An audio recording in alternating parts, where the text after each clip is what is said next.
Falcon fans, and of course, good old Falcon fans. You already know what it is, and you already know what it do.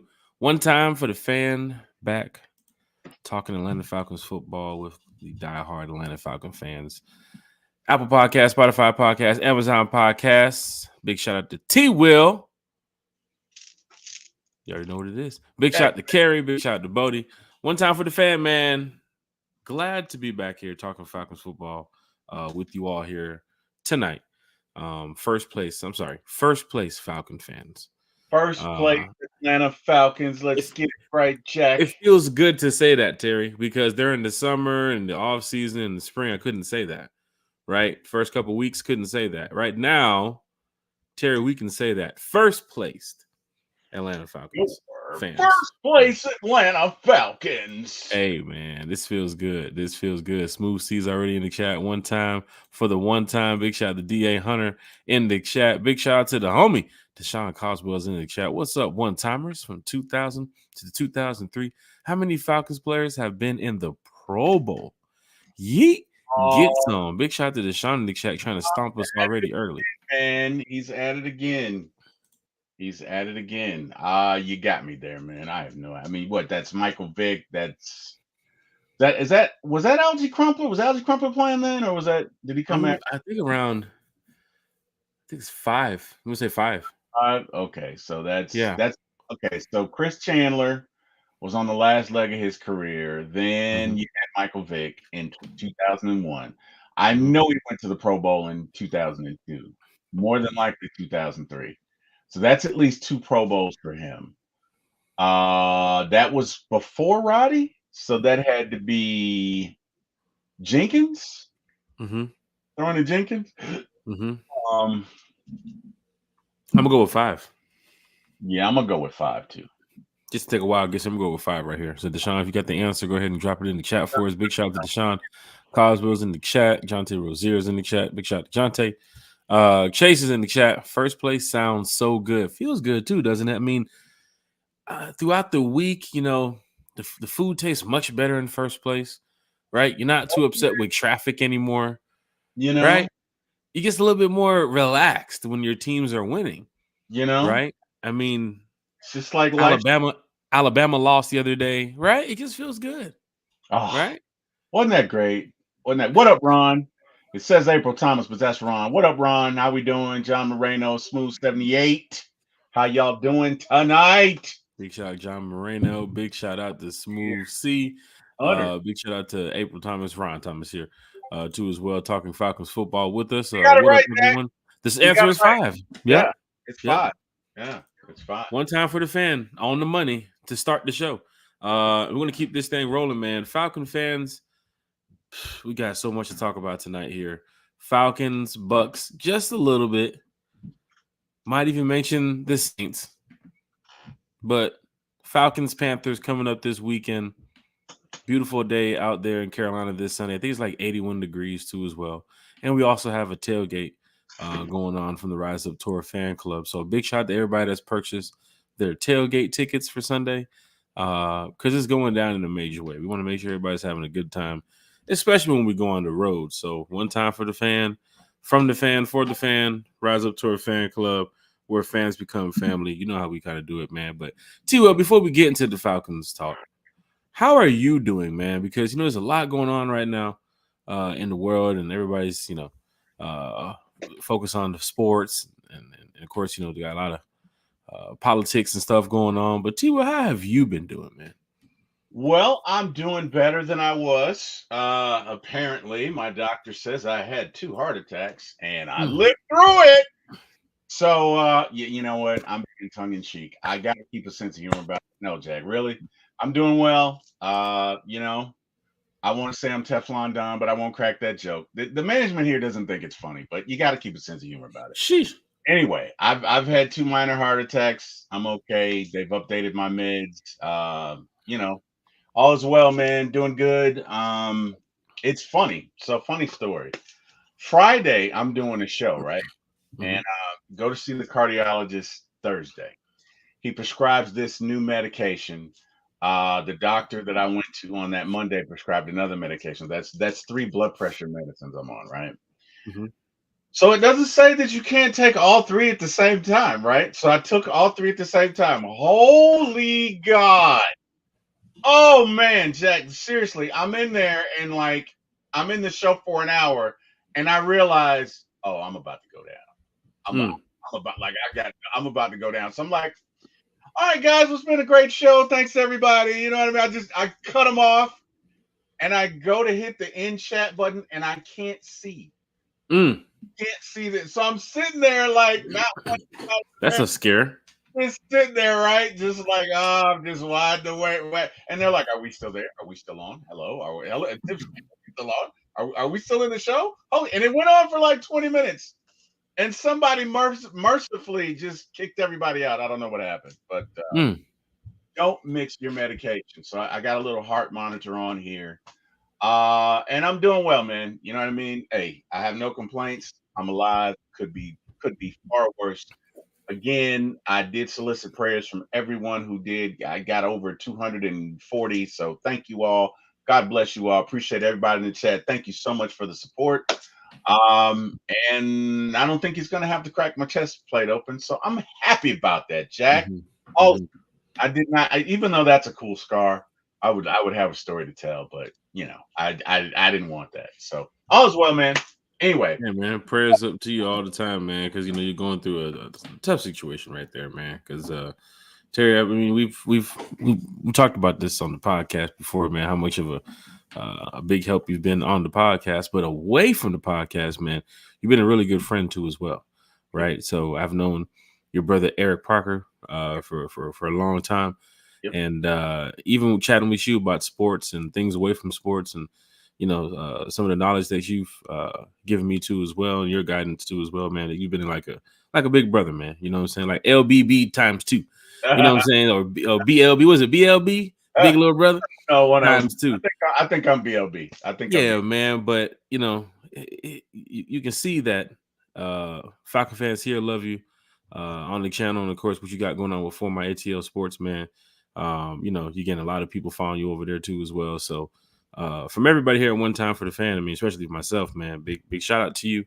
And you know, we definitely want to make sure that you're 100%. So people go through these things a lot in their life, everybody. So please, as you can see, Deshaun in the chat, prayers up for you. Just always reach out to people from time to time, just check on them, see how they're doing.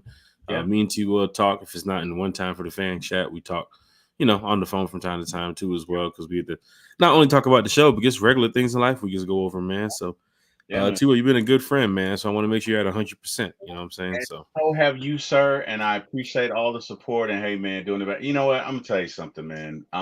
We're getting ready to win the Super Bowl. We need you here. Hey, man. Hey, and I want to be here. Although I can't drink anymore, but it's okay. I'm honestly, Jack, it's funny, man. You know, God takes things away, but he gives stuff, man. And what's so good about it is, bro, God has placed you in my life. There's so many people in my life now that weren't here before that I can't do anything but thank them. You know what I mean? I can't do anything but thank him because, you know, he knew what was coming, right? And I'm not going to make this about that. Look, all I'm saying is, guys, I'm good. I appreciate it. I'm thankful. I'm here. And whatever time I got left, man, let's ball out till we fall out. Let's go. Let's go. It's going down in a major way, man. I'm talking about your boy Kirk Cousins done won NFC Player of the Week. Falcon fans, how are you feeling about having not only just a player winning NFC Player of the Week, but your quarterback? Your 36-year-old quarterback coming off of an Achilles injury. $100 million. They talked about the money, Terry, in the offseason. They talked about the money. He just gave this kid that for $100 million. Oh, my God. I can't believe this. 5 weeks into the season, he's already winning NFC Player of the Week for his performance over the Bucs. And it can only get better, especially going into playing a 1-4 Panthers team on Sunday. T-Will, let's talk about the NFC Player of the Week, Kirk Cousins. How are you feeling about your quarterback, his performance throughout the season?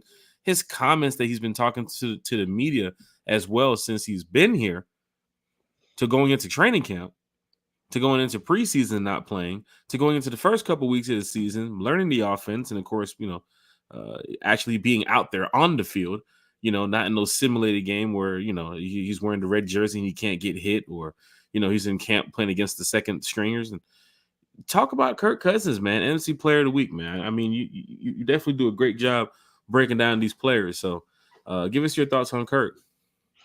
I think Kirk is just coming into his own, man. I think, look, I mean, he was off of an injury that was an Achilles, and it's gonna, it's not only physical, it's mental, right? Because you can push off on it, but your mind is like, I don't know, what happened the last time, and you got to fight that. You got to fight through that. You know what I mean? And you got to build it up. Look, man, last 3 years is insane. I love it, John Moreno. I think Kirk is progressing, and guess what? I think it's only going to get better. I really do. I think he's going to get better, and I tell you what, I think that I think Mooney's going to ball out, man. I think Mooney and Drake may each go 4,000. I'm gonna put that on record now. I think the way things are going, and I'll tell you something else. I want to give Kirk a shout out, but I want to give Drake some love. Drake set a record the other day. He was like the fastest to that whatever record he broke, but he was the fastest Falcon to that. And when you think about that and think about who his quarterbacks have been, that's no small task. I mean, really think about that. And I'll look up the stat, right? But he's like the fastest Falcon to get there, and he got there with Ritter and Heineke. Think about that for a second. You get what I'm saying? Drake's a stud.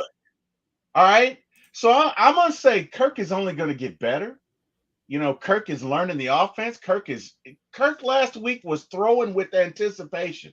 There are a couple of passes he threw. There was one where he threw it over the middle and he waited for the receiver to clear the linebacker. And as soon as he just edged him out, he threw it before the guy turned around, and he turned around and it was right up on him. But if you're throwing with anticipation, if you're seeing that right now, if you're hitting these guys where they're open, man, he might throw for 5,000. He might. I'm not saying he will definitively, but man, that Falcons offensive line. You keep throwing 500-yard games, you're gonna be at 5,000 pretty quick. I can tell you that. I'm just saying, man. You're picking up blitzes like that, bro. And I mean, big shot to Bijan, big shot to the offensive line too as well. Yep. Bijan laying people out. I'm gonna start calling him the wrecker. Like, sheesh. If you're going over just Kirk Cousins' performance so far, too, Will, just to piggyback off what you're saying, right now, Kirk Cousins, 5th in the league in passing right now, sitting at 1,373, behind Geno Smith, who we play next week. Falcon fans, we mentioned this too as well. It's a pass-heavy offense in Seattle. They do rely a little bit on their run game from time to time, so you don't want that to be thrown out the picture when it comes to playing Seattle, because you spend so much time on the pass and they come over here and gash you on the run. So definitely the Falcons need to be ready for that game. But you're playing against a quarterback such as Geno Smith, who, Terry, we talked about it. I think the past 2 games he threw the ball like 125 times or something. But he's thrown the ball a lot. I mean, I think it's around like 70 or 80 times in the past 2 games. But he's not a quarterback that's like a Daniel Jones or as you can see back at the bottom of the list, Aiden O'Connell, Skylar Thompson, where these guys are getting, Desmond Ritter type of reps where it's like 13 of 24 or something like that, or like 9 of 16. I mean, Geno Smith is slinging the ball. Dak Prescott too as well, who we play here in a matter of weeks. He's 2nd in passing yards. But to see Kirk Cousins up there, sitting in 5th right now, and of course, with a big game against Carolina coming up, another division rival matchup on Sunday. We hope to see Kirk Cousins, not for just fantasy yards. I know a lot of fantasy owners are in here, but we look to see Kirk Cousins come out there and tack up another 250, 300-yard plus game on the 1-4 Carolina Panthers. I still don't know why they are a team in the NFL, but until they sell them, we'll talk about them. So for Falcon fans here in the chat, It's going to be a great time on Sunday. I think we're going to come away with the win. But to see Kirk Cousins right here, top 5 in passing already in first 5 weeks of the season, it's what the Falcons looked at last year throughout his track record of who he is as Kirk Cousins, right? He's always been a quarterback to put up numbers.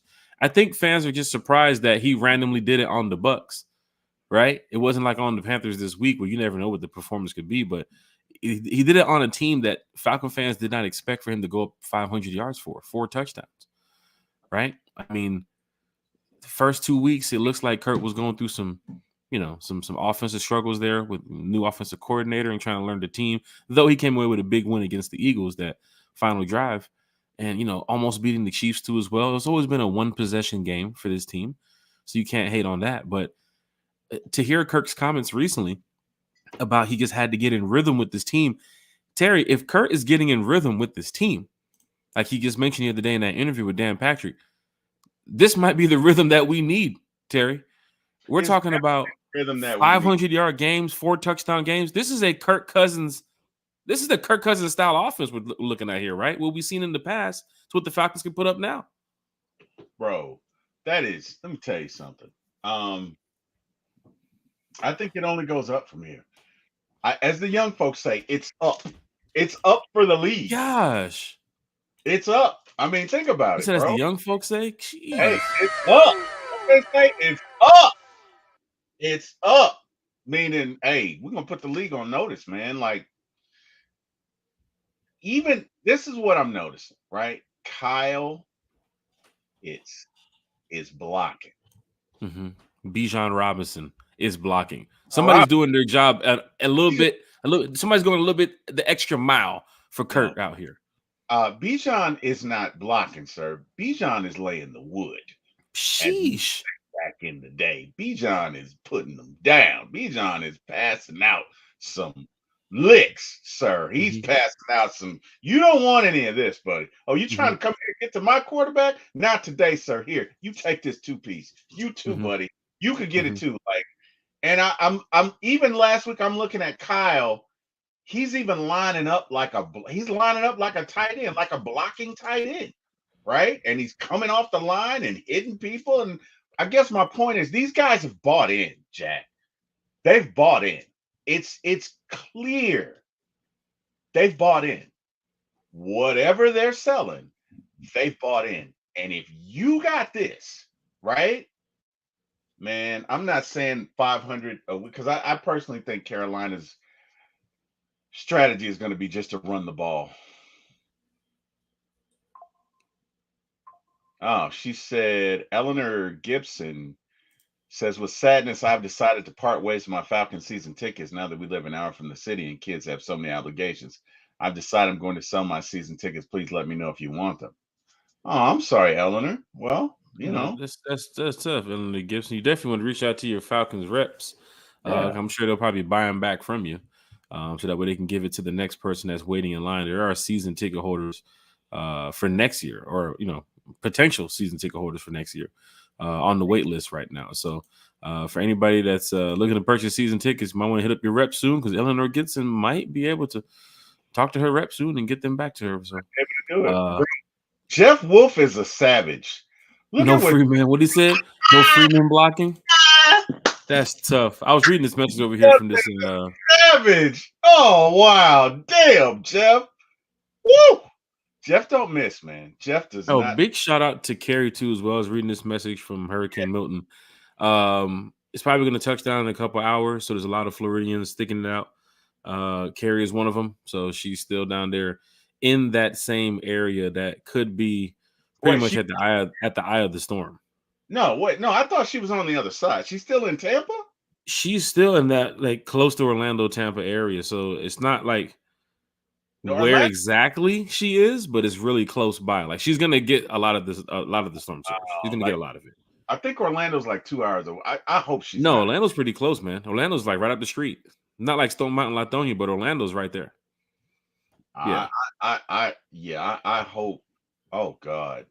Yeah. So we hope and pray that this storm doesn't do too much damage to Tampa. Don't forget, we do play Tampa, Terry, in 2 weeks in Tampa. I don't think we're going to play him in Tampa, friend. I don't think. I think we will see. The NFL is a business, man. You know how they do it. No, I get it, but I think it's going to have to be moved, man. I pray that storm is not as severe as predict it's going to be, but yeah. Hey, at this point, hey, Kerry, we're just thinking about you, man. We're just thinking our thoughts and prayers not only go out to Kerry, but of course all the Floridians out there dealing with this situation. I-75 has been backed up, and everything coming from that, that Florida Georgia line has been kind of crazy. So, hey, Falcon fans is out there in that area. Prayers up to you. We definitely hope that this storm passes over. But T-Will, going back to Kirk Cousins, you got to get your receivers involved, Terry. We talked about this in the offseason of what Kirk could provide for this team. And in the top 50 receivers right now through yards, top 50, you got Drake London sitting in 12, and you got Darnell Mooney sitting at 14. Now, if you're going to go add, of course, a couple more receivers in the game, let's say it's 75 top receivers, then you got Kyle Pitts in there too as well at 61, and you got Ray McLeod at 46. So, right now, Kurt, with Mooney and London, you're 1 and you're 2, Terry, eating so good right now that they're top 15 in the league when it comes to receivers. So you have a quarterback that's top 5 in the league in passing yards. So when they put up that display on Sunday with passing leaders, you're going to see Kurt there. So that's cool, right? That's good. Falcon fans want to see that, especially coming from where we came from with quarterback the past couple years, right? You have a guy that fans, some of y'all, not some of y'all, in the chat, but some fans ruled out Kirk Cousins as soon as he got here. They said, "Nah, this ain't it." And then we went to go get Penix. You said, "Oh, this is the insurance pick. He'll be starting week 1. It won't be Kirk Cousins." There was a lot of Terry. We talked to them. A lot of fans that believe Kirk wouldn't even start week 1, right? That he wasn't 100%, right? The injury wasn't cleared up all the way. Falcons trying to cover this up. That's why they went to go get Michael Penix. And now we see going into the Carolina game, first in the division. Oh, and also shout out to those Chiefs too as well for beating the Saints the other night. Definitely. You can't hate on that, Falcon fans. First in the division, top 5 quarterback, 2 top 15 receivers right now in the league. And you just gotta get Kyle Pitts going, because I think in the tight ends for most receiving yards right now in the league, Kyle Pitts is not far from like top 2, top 3. Right, I think the guy that's leading now has like 300 yards, and Kyle Pitts is around there with like 160 something. So, Kyle going off this Sunday, and he's back in top 5 with receiving yards. I think Kyle will be fine. I think Kyle goes off Sunday. Yeah. Something I saw in that Bears game, Terry, showed me that the Panthers are either giving up on Canales, they're giving up on Tep, or a lot of them just like say, you know what, we're 1-4 with the way that this division works, with the way that this league works. There's no coming back from 1-4 in this division. Well, Terry, you got to help me out here. I just think, and no disrespect to any. Look, man, I've been there. No disrespect to any Panther fans, but I just think that organization is run poorly. Yeah. And until you address that, unfortunately, you're gonna have that, right? Like you know, I mean, look, I'm not trying to put anybody down. Life is hard enough. You go out there, you play football. I don't. You put your body on the line, but this is clearly a dysfunctional franchise. And until Tepper just learns to just butt out, and it's tough. When Ted Turner took over the Braves, he was like this at first, and they sucked for a while. They sucked for about 10 years. Okay, and then one day he had the bright idea, you know what, maybe I should back out of it. And he got Bobby Cox and John Sherholtz, and the rest is history. But until Tepper learns, look, just because this formula worked in business doesn't mean it's going to work. That poor franchise, man, they're just if you don't learn from history, you're doomed to repeat it, right? So anyway, what I do think they'll do, Jack, is I think they'll try and run the ball, because the best thing you can do for an offense like ours is keep it off the field. So success or failure is going to come down to how well we can stop the run, right? Which I think we can. I'm confident in our guys, but I think that's what they're going to do. I think first and foremost, they're going to try and win the time of possession battle by running the ball. Chuba Hubbard is having a great year. I don't want to say he's their only weapon, but that's probably what they're going to do. Yeah, well, Jerry, you're talking, man. Let's go beat the Panthers. What's the game plan? And you're already kind of, giving us a little bit of, what the Falcons could be expecting on Sunday. Terry, what could the Falcons do to beat the Panthers? Because right now, I mean, you saw them play this season outside of that win versus the Raiders, who Falcon fans, let's go over this. We do play the Raiders, and I'm expecting to win that game too as well. I'm telling you right now, I don't think Antonio Pierce is going to be the head coach by the time that game is played in December. Something about that team is, of course, seeing that Robert Saleh getting fired the other day. Well, I would love to know your thoughts. Devontae Adams looking like he's on the way out. Guess what? Devontae Adams has a hamstring issue. He's not playing Sunday for some strange reason. And there was Raider fans on the comments when they announced that he wasn't playing last week Sunday. Like, why is Adams out? Why is he out? And it's like, come on, guys, you know why he's out. And then this week he's out again, hamstring injury. Right? He's looking to get traded. Right? He's trying to up the value. He doesn't want to go out there and play and have a game for 2 catches and 20 yards and no touchdowns. He'd rather sit on the sidelines because the team is probably going to lose anyway. I'm really wondering your thoughts on Robert Saleh getting fired. I have a friend who's a Jets fan, right? He's been in the chat before too as well. He doesn't comment much, but he watches the podcast and we talk all the time. But even he said it when I made a joke to him the other day. I was like, why is Robert Saleh? Because I was watching the Jets-Vikings game. And, of course, for me, I wanted to see the Jets win because I don't need to see the Vikings 5-0. We play the Vikings in a couple weeks. Right. I don't need to see them 5-0. I'm not going off fantasy and some Vegas bet. I don't give a shit. I don't need to see the Vikings 5-0 when we go play them in a couple weeks. I understand any team can match up differently and whatever. But for me, we're traveling to that city, right? That city is going to be on 10 when Kirk Cousins come back. Like, hey, we didn't even need Kirk in the first place. We got Sam Darnold. Right. I needed to see the Vikings more in like a state of collapse. Right. Like they wasn't going to be able to do nothing without Kirk Cousins. This team is ready to go play. They got a jacked up defense. They got some good coaches over there. And so whatever Sam Darnold's doing, he's doing it correctly because it's working. Now, they do play Detroit on Sunday, so that's going to be a matchup. I think Detroit's going to go over there and stomp them in. But watching that game Sunday with the Vikings and the Jets, and this is why it feels good to have a Raheem Morris. So I'm going to put the Falcons into this, talk that I'm saying here. We have a head coach that we can trust, outrunning the South, the communication, the energy, the effort that he's been doing since he's got here. It's been great. Now we're first in the division. But you look at that Vikings-Jets game, and you look at Saleh on his emotions and actions on the sideline, and it's kind of like Arthur Smith's last year, where fans just got tired of it. And my Jets friend, who I talk to a lot, he is tired of it, right? Like he's just ready for Saleh to go. We made a joke the other day about why is he even a head coach? Like who even knows Robert Saleh like that, right? I'm just not. I don't think Robert Saleh. I told him, I said, I don't think you guys would even win the division right now with the Dolphins being banged up, with the Patriots looking like ass. It's the Bills division. I told him that. I said, y'all not even going to beat the Bills. It was a bad move to go get Aaron Rodgers.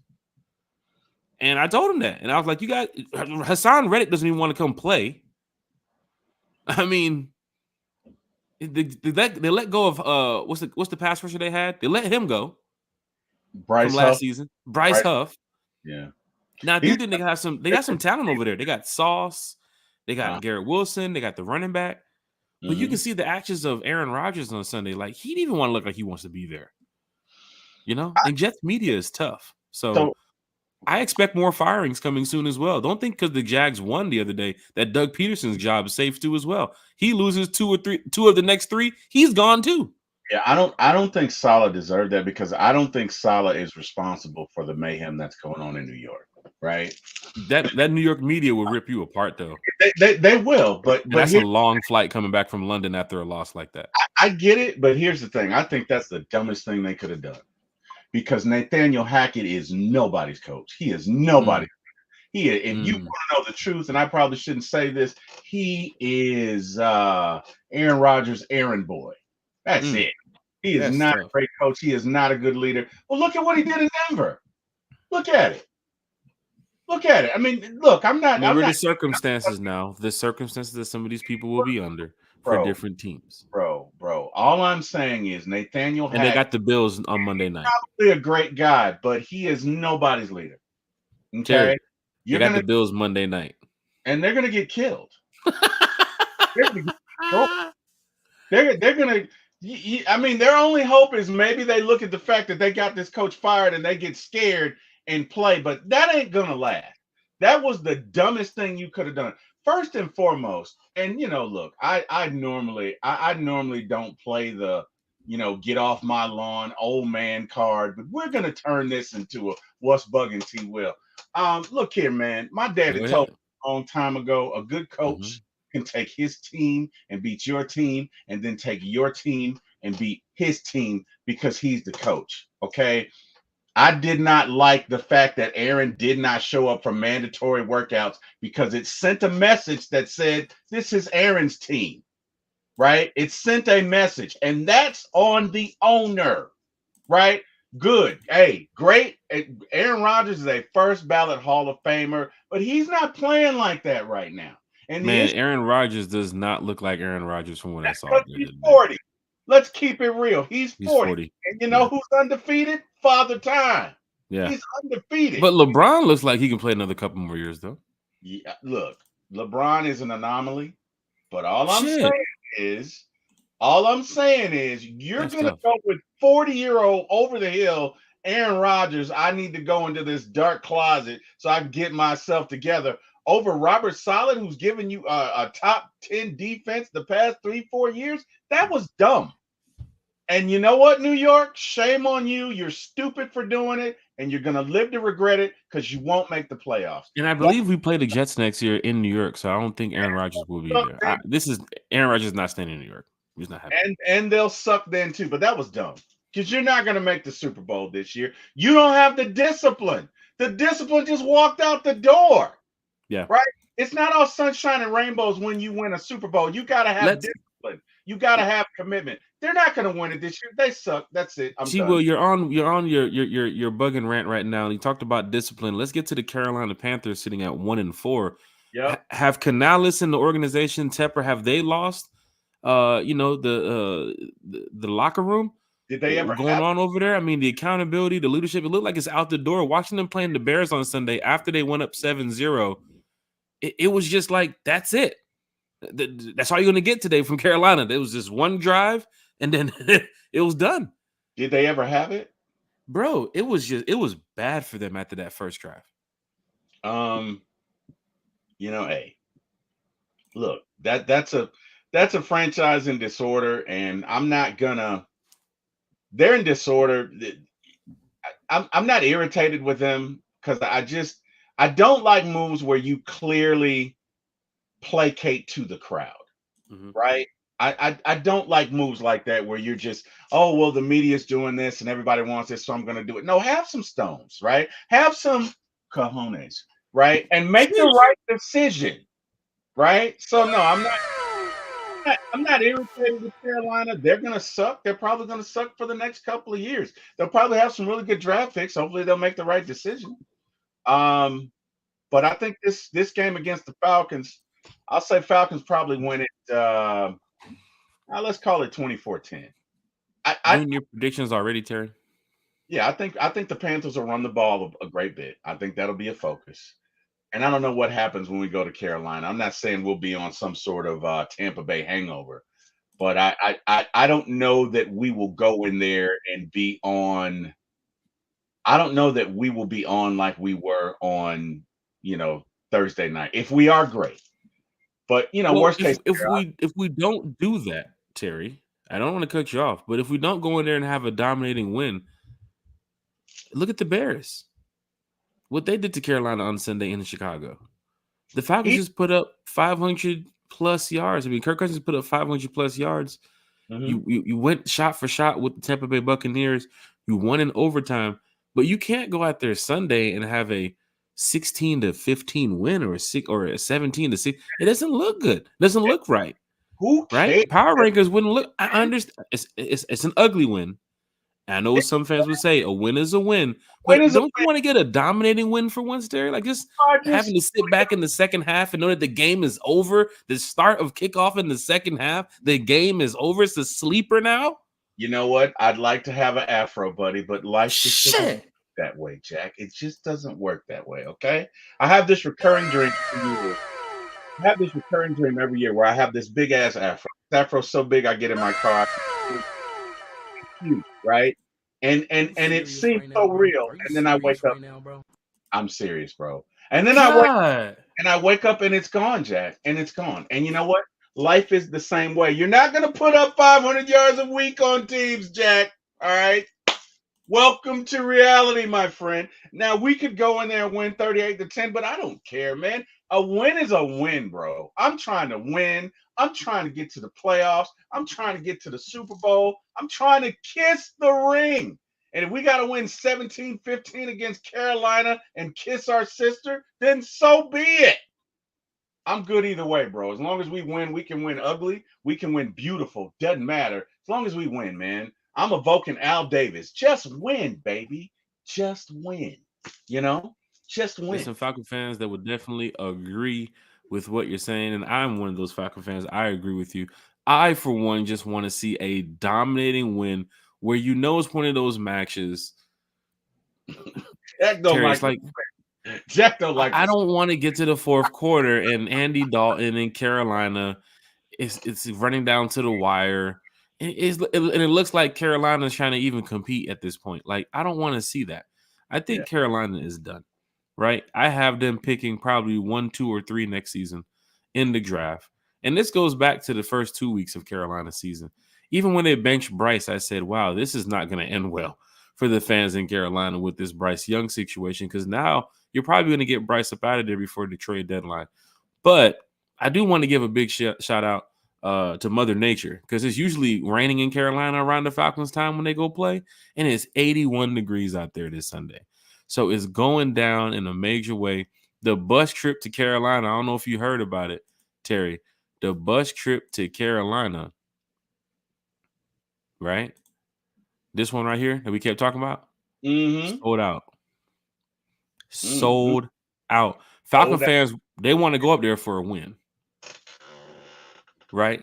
They want to go up there and have a good time, but the bus trip is sold out, Falcons fans. So for those that, kept asking us, hey, man, I'm going to pay, that Friday before the trip and, that Saturday before the trip, I'm sorry. I apologize, but the bus trip is sold out. We don't want to hold any seats because, people's ready to pay right then and there, man. But the bus trip is sold out. And no, we are not doing a second bus.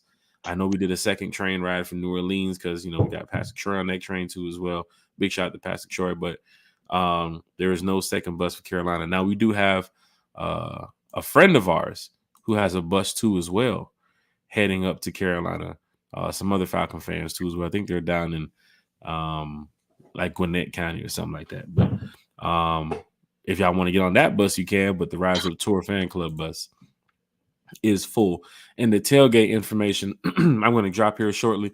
Big shout out to everybody that purchased over their tickets. Terry, over 50 people purchased their tickets already for the tailgate on Sunday. Love it. So we're talking about good weather. We're talking about good vibes. And guess who the DJ? Guess who the DJ? Guess. Mr. Jack Spade, ladies and gentlemen. Hey, so we have to find out from Falcon fans. If you're watching, if you're listening right now in the chat, I need ATL songs to play at a tailgate. What is your favorite ATL songs to play at a tailgate? Now, let me tell you something now. For those in here listening and watching. First one's I'm gonna go ahead and give you a little bit of the playlist, Terry. I'm gonna help you first. All right, help me out, brother. Help me out. So we're keeping the tailgate strictly Atlanta, right? We're keeping the tailgate strictly Atlanta. Now, I can't play the song because they're gonna hit me with the copyright strikes. But on the list right now, I mean, we got some. You got to keep it Atlanta, Falcon fans. We got some T.I. on the list, right? You got to put T.I. on there. Am I right? What you know about that? Terry apparently knows about it. We got Outkast on the list. You got to have Outkast on there. Right?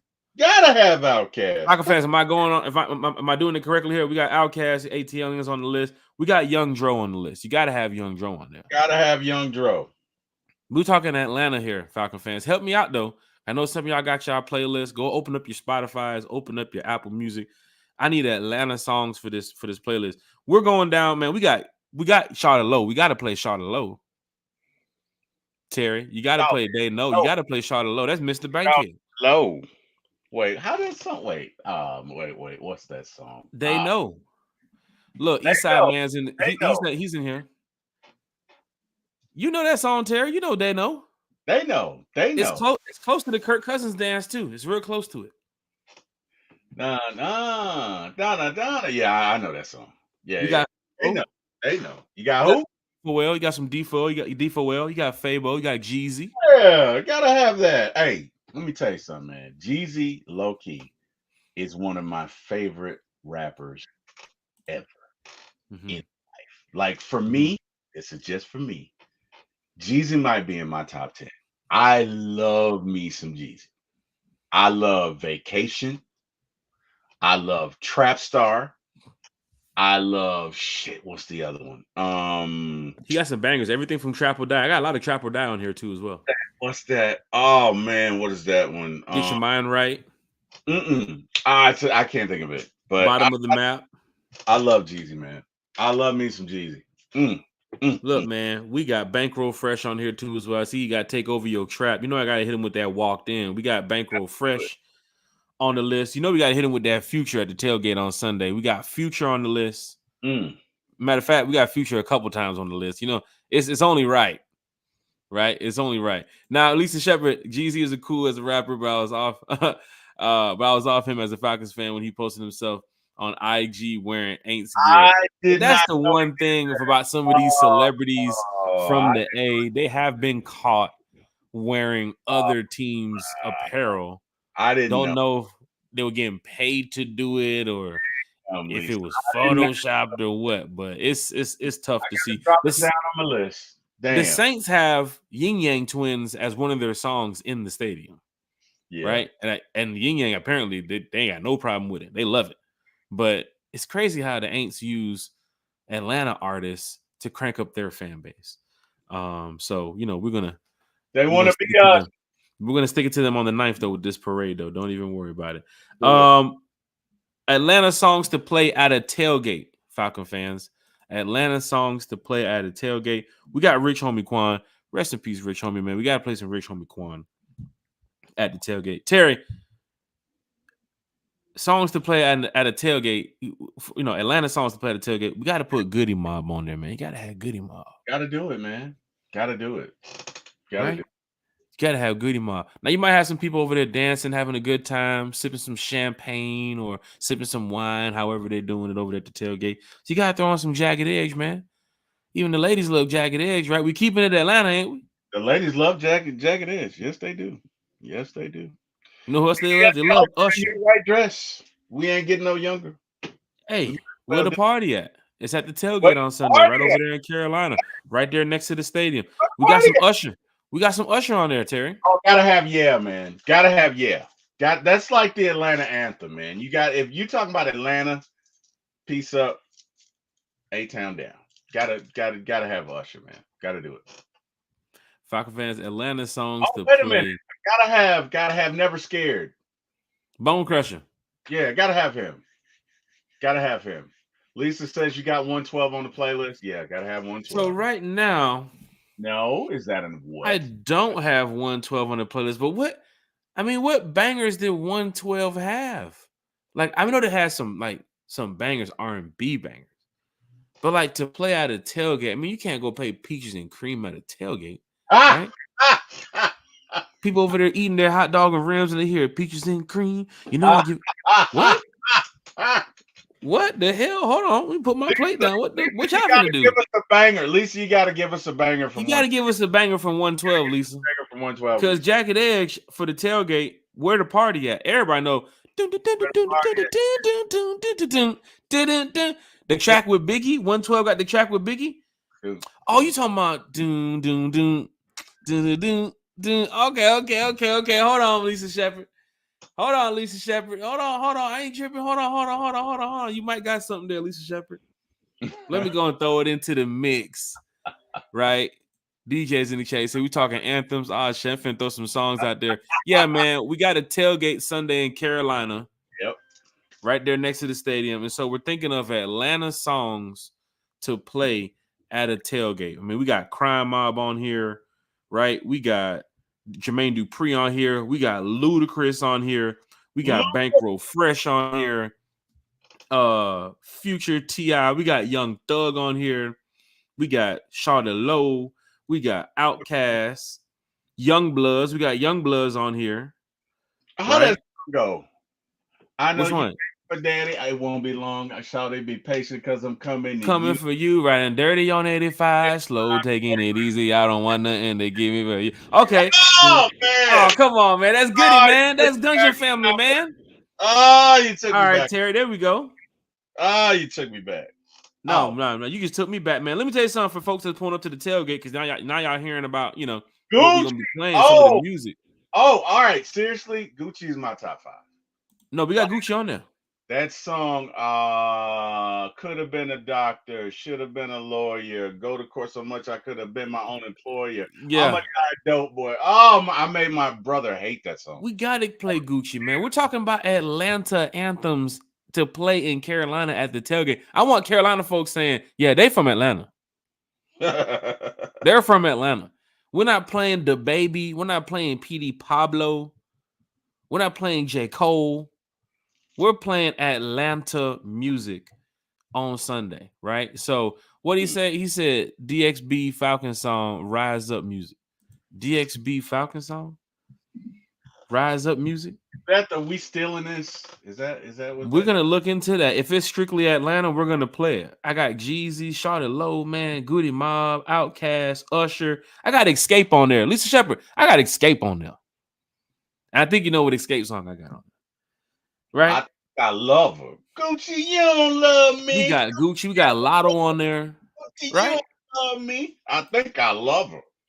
Oh, I love me some Gucci. The tailgate is gonna be lit, man, on Sunday. So definitely tune in. TLC. They from Atlanta. Lisa Shepherd. She done came in here and dropped some damn dimes on us. 112 TLC. Oh man. Well, Lisa's a woman on the scene, Jack. So, Look, hit that. Go to IG, One Time for the Fan. If you want to see what's going on at the tailgate on Sunday, if you want to see what's going on in the stands from a fan's perspective on Sunday, I think our tickets are behind the bench too as well. But if you want to see what's happening at the game, what Fox won't show you or CBS or whoever's playing the game, go to IG, go to One Time for the Fan. We always walk around the stadium. We have our halftime meetups too as well. We do our photos and everything. So y'all going to see a good little time on the IG this weekend. Definitely want to head on over there and hit that follow button. But yeah, Terry, we got some music to play here at this tailgate on Sunday, man. It's going down. It's going down for real. And guess what, Jack? The Phillies lost. To the Mets? Yes, suck it. I mean, I hate them. I hate them both, but I hate. So I do hate the Phillies. I hate Philly more. So suck it, Philly. How about my friend who's a Jets fan? My friend who's a Jets fan is a Mets fan too. So he's over there. He's probably talking heavy shit right now in the chat. Good for him. Due to the Braves not being able to make the playoffs. Look, bro, half our team was injured. I'm good with that. I'm gonna tell you why I'm excited that Philadelphia lost. Because they were talking trash, right? Mm-hmm. And here's the thing. So Snit was interviewed, and he was interviewed about the format for the playoffs, which if you win your division, you're off for 5 days. Now, the problem with this is, whether you guys know it or not, the most difficult thing in sports to do is to hit a baseball coming at you 99 miles an hour with 0.3 seconds to make a decision. Is it a fastball? Is it a curveball? What is it? And if you're off for 5 days, it throws everything off. So Snitker was talking about that, and all he said was, I don't like the format. I think it kind of led to our lack of success against the Phillies, and the Phillies players got all up in their feelings. Well, guess what, guys? When you won the division, what happened? You assholes got beat too. So Watusi your ass back to Philadelphia, sit down, and shut up. Oh, and enjoy the World Series because you'll be watching it with us. Hey, thanks for That's tough. Yeah. That's tough. Well, here, I know the Hawks are back too as well. Big shout out to the Hawks, right? For that preseason win last night. Game winning shot, man. Yeah, man. Well, I mean, obviously, like the second stringers win, but still, hey, man, a win's a win. And Risa Shea, our number 1 draft pick, he looked pretty good, man. He did. He did. And he's going to definitely blend in well with this team. Now, I do think the Hawks are still a couple players away from reaching that, that ultimate goal of that NBA championship. But then again, the way the season, worked out a couple years ago, you ended up playing Milwaukee in the Eastern Conference Finals. If Trae Young never probably would have stepped on that referee, you could have ended up in the finals. And that could have been a walk. That could have been a walk for you right there. That would have been that random ring, a random ring for the Hawks. Hey, man. Hey, you know what else? Car ain't got no roof. Oh, car ain't got no roof. Oh my God. Oh man, dude. John Moreno got the Dome and Got No Roof remake. That is on the playlist now, John Moreno. Damn. I hate I can't be there. DJ, 2 Chainz, Migos, Lil Jon, Yin Yang. See, here's the thing. I got Scrappy on there. Yin Yang Twins, I can't play because when you go into the Super Dump in New Orleans, you're gonna hear that dun dun dun dun dun dun dun dun. Me and my brother, that's that yin yang. That stand up and get crunk, that's that yin yang. ATO raised them boys. But I don't know what the deal is with them playing that song over there in New Orleans. And they play it after every touchdown. They play it at the half. They play it coming back at the half. They play it at the 2-minute warning. They play it on an incomplete pass. For some strange reason, they just play it constantly. Yeah. It's no to yin yang to me. What's up? How about Feds Watching from 2 Chainz? Feds Watching. So I got 2 Chainz on here. I got the 2 Chainz with the. Let's see what I got on this one. I'm be fresh as hell when the Feds watching. So I got the 2 Chainz with the Players Circle, the duffel bag one. But I'm gonna go ahead and add that one. Feds Watching. I'm gonna add that one to the list. What he said? He said old song, Ed Long Jr., The Dirty Bird. I gotta go look this one up. Where you get these songs from, John Moreno? Oh man, John Moreno searching on the dark web. Where you get these songs from, man? Bro, it's from way back. I've been not getting no virus looking up these songs right here. They go, The Dirty Bird. Did John Moreno send you to this website? Is that like when Griffey 2K was still on V103? Is that when that was? This is back when Chris Level Up and Poon Daddy was out there. OJ the Juice Man. We got to trap it out. We put some OJ the Juice Man on there.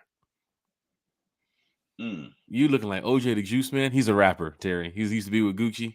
I have no idea, man. He was the short one. You got it.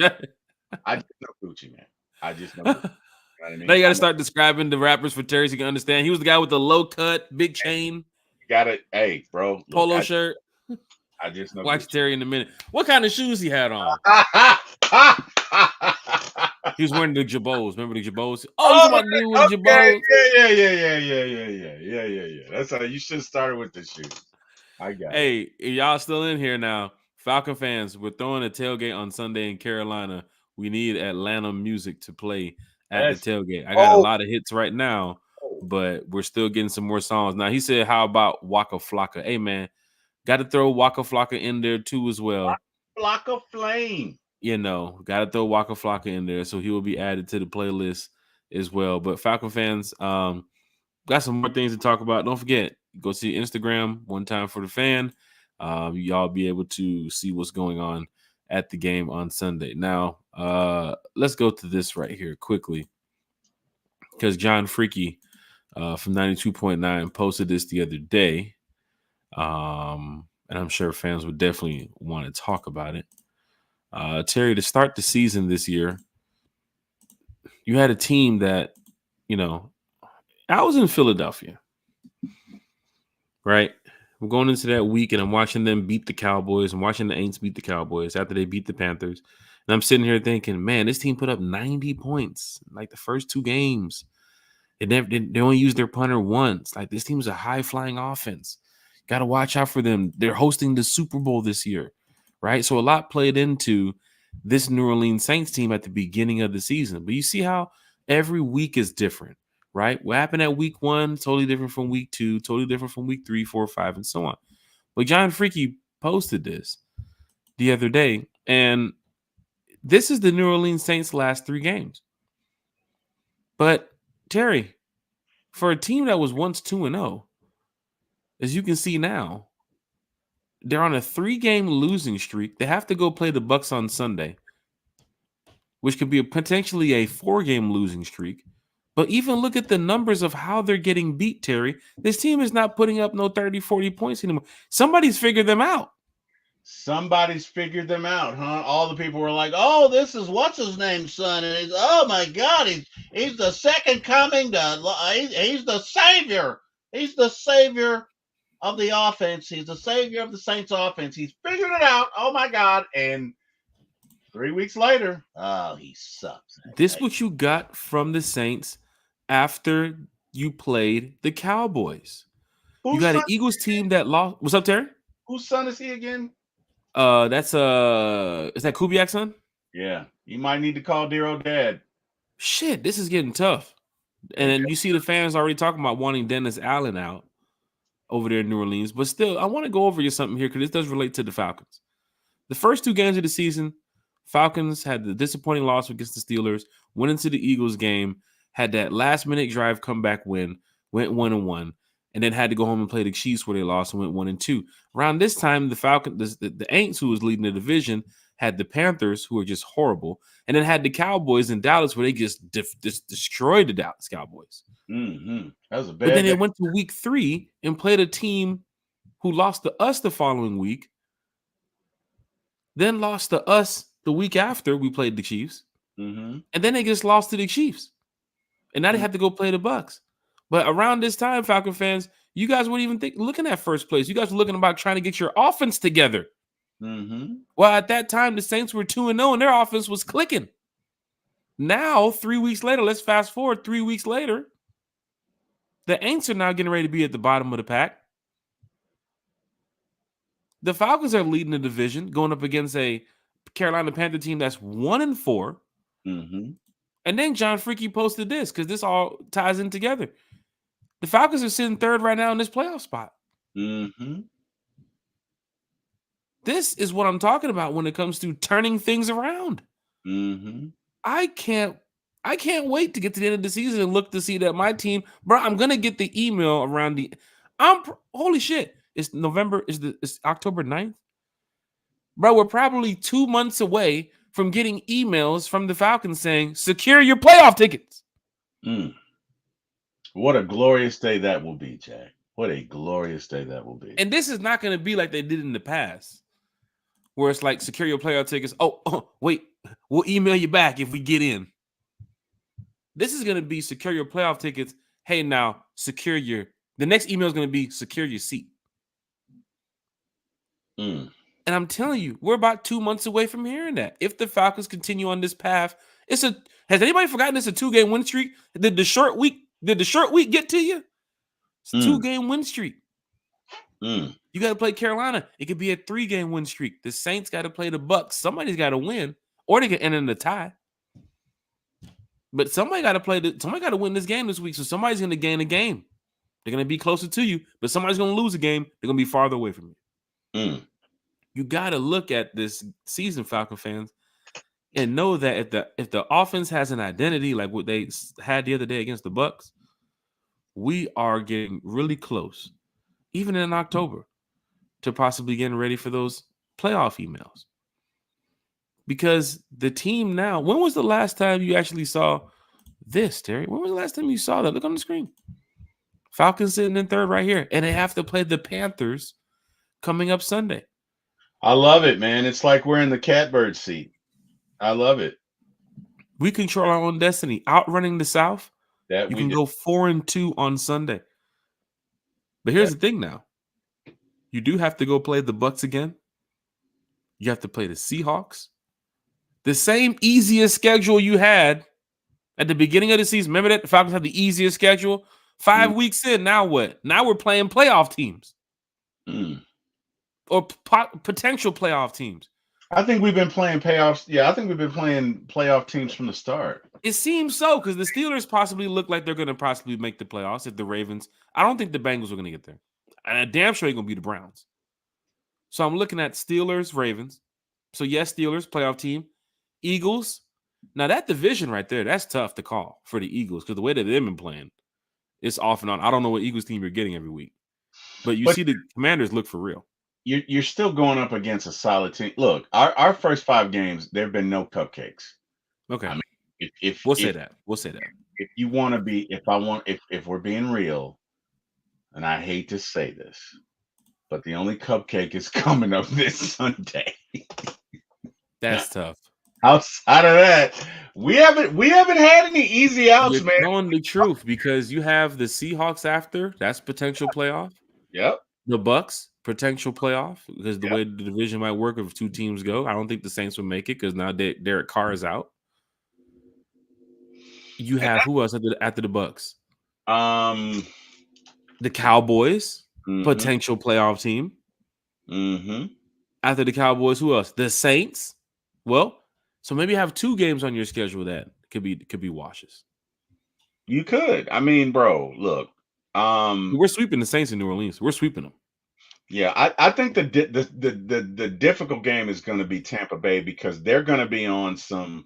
We got to do this for our fans. You know, we just like they're going to be playing on another level. America's going to be rooting for them, and that's. I don't even know that we're going to play that game in Tampa, but wherever we are, that's going to be a tough game. Just because of the environment and everything that's going on. You know what I mean? Sometimes you just, you know, you can't. There's some things you just can't mimic, right? There's some things you can't prepare for. And we play them in 3 weeks or whatever. Hopefully this storm won't do the damage that we think it is, but if it does, they're going to be on a mission and they're going to have, you know, it's just going to be it's going to be different, man. But yeah, I think this Carolina Panthers game is you know, I'm not going to say it's going to be easy, but we should win. I'm really not worried about Seattle.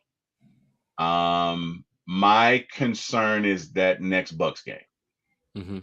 That's kind of, you know, where my thought process is. I think my trap game in the next month would be that Cowboys game. You know, as bad as they've been playing so far these past couple of weeks, you got to look at a team that still has Dak Prescott second in the league in passing yards. And they beat Pittsburgh. They want to run the ball, but they end up passing it. That's the funny thing about the Cowboys, right? There's some teams that just come out there and you know they're going to get a bunch of, like Seattle, we've already talked about it, pass-heavy offense, right? But the Cowboys, they're trying to get the run game going. It's just not working. So they result to just going to Dak all the damn time. But the Falcons are playing well enough in the secondary. I must say, some of those teams, you better dumb it down trying to come in here playing that stupid shit. You might not be throwing the ball 40, 50 times. You get 2-3 picks in the first half.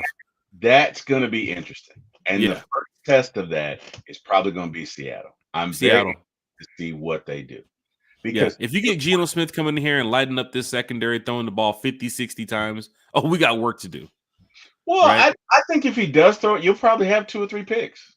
You know what I mean, both can be true. Yeah, he can, because let me tell you something. We got Jesse Bates and Justin Simmons back there.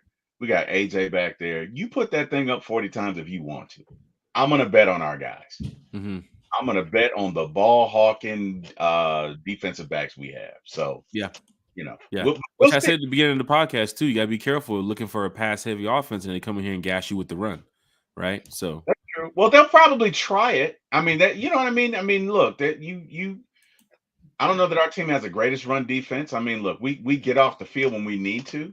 The thing I like about this team is we win when we need for a facet of our team to step up. They do. We needed, you know, special teams to step up against the Saints. They did. You know, we needed the defense to really step up against the Saints. They did. In this past game, everybody stepped up. The defense stepped up when they had to. You know what I mean? The offense carried us. So we can win. We can win either way. Jack, you about to say something? I'm sorry. No, I'm about to say a question to you. I mean, the way you're speaking about this, and you did mention that, you know, we do have some potential playoff teams to play coming up. Maybe 1 or 2 cake games on our schedule. From when we first started, it was the easiest schedule in the league. Yeah. Now you're 5 weeks in, it's like, holy shit, we got some playoff teams coming up that they're going to be fighting like hell to keep their spot and to make the playoffs. do you see the Falcons still winning more than 10 games with now the schedule 5 weeks in, knowing that we have some tougher opponents coming up? Do you see the Falcons still making the playoffs at 10 games or more? I see us winning 11 games because of the way that we played those games. That's right? That's good. That's good to say. We beat the Saints, 58-yarder. Cool, wherever you are, brother. Appreciate you. And we came back, and Hodge says, "Hey, check, please. Table for 53. Let's go. End zone." We came back to win, and you had to have all facets of the team working together. That was a total team win. But what it showed is, hey, look, you put us in the grinder, we can do it. We can hang with anybody. We can play with anybody. Even the world champs, they beat us by 5 points. They didn't kill us. They didn't do to us what they did to the Saints, right? It was there. It was there for us. Even the Steelers, we were within a possession, right? The Eagles, we beat in their house.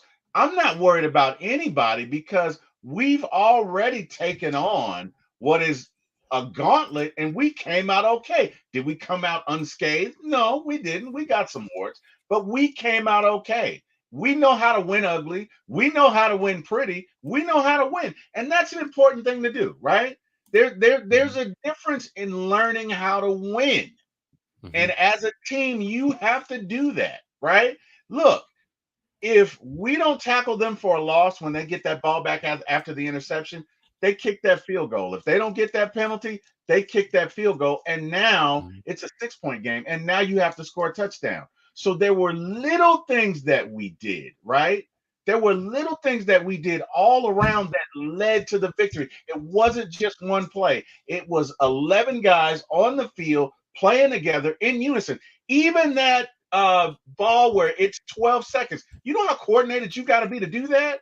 As soon as Drake goes down. Slant route, get to the line and snap the ball, especially with the players' mental these days. People just forget about it in a split second. Remember Gurley? Hey, man, don't score. All right, cool. Damn, I just scored. Bro, I just told you that 10 seconds ago. Right. New Zealand's running a beeline. You see him. You see the other offensive lineman running behind him. You see Bijan freeze like a cat, like a roach when company's out, just freezing there because he doesn't want to move. He doesn't want a penalty.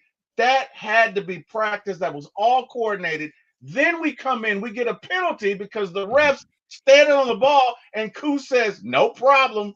Check, please, for OT. Here we go," and nails it. Who was having trouble that day already. Yes. So let's not just say, "Cook, oh man, the great spot you was in, and you know you're the number one kicker in the league this season." Nah, we ain't saying all that. He had some trouble that day. When it mattered most, he was there. When he made it. Right. Let me tell you something. If I'm going to war with the guy, it ain't gonna be pretty.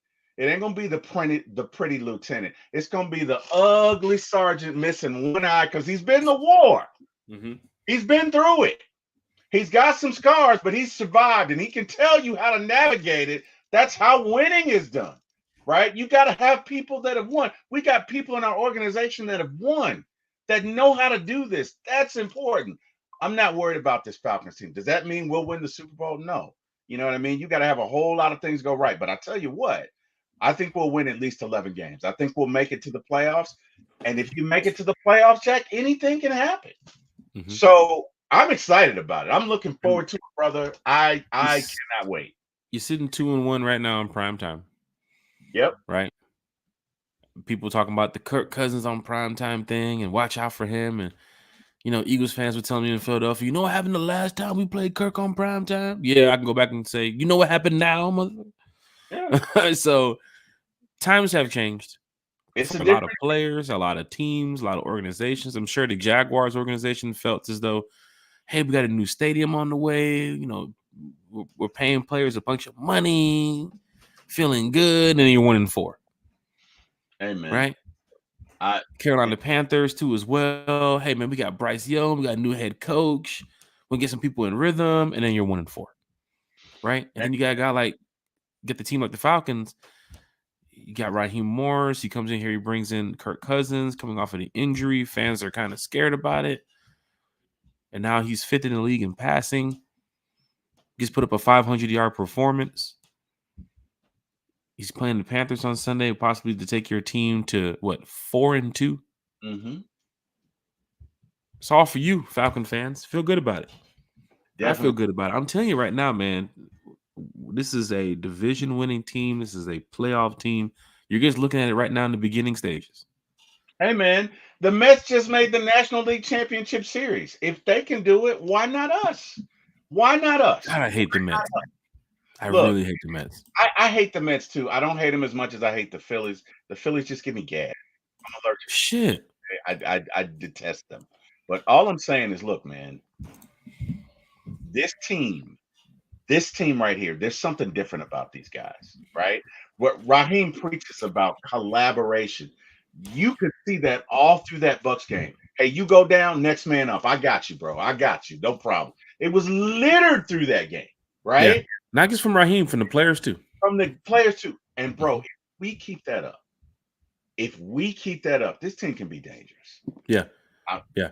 I mean, you're looking at just on the sideline when Drake, I like that side view they had. Somebody was on the 40-yard line with the camera, getting a good view of Drake coming off the field. And then the coach is going over there and, saying, "What's up, Drake? You good? Everything all right?" And literally, is before Drake can even turn around to put his helmet down, turns back around and touchdown. Game's over. Drake's running down the sideline now to go greet Hodge. Yep. Remember, he took a shot to play before that. He did, in his ribs. And he went to go. That's how that moment. It's just that moment that you're just in. Drake was putting the helmet down. He was going around to go talk to the coaches. He went back, go look on the sideline. What the hell? Where Hodge? Hodge is scoring. Bro, it's phenomenal. I mean, it's phenomenal what you have here in Atlanta, Falcon fans. And let me tell you something.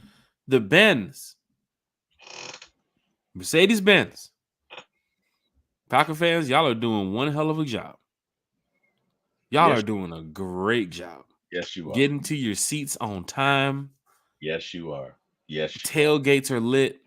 Yes, you are. But y'all are rocking the stadium from the 300 down to the field. I'm talking about Seattle Seahawks coming here in the next 2 weeks, and they're going to sit there and say, "Oh, we've been hearing about this swag surf thing. We got to do this."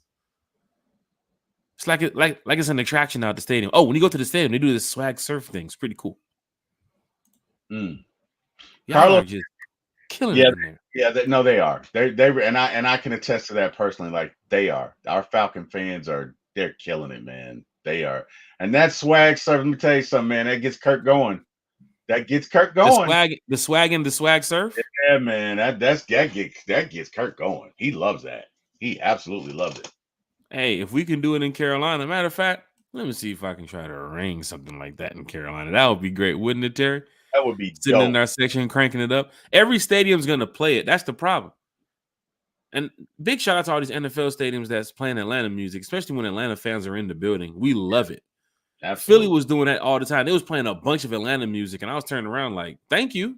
Like, this is getting us in the zone. I don't know if you know this, but y'all might want to play some more Lil Uzi, Meek Mill, and Beanie Siegel.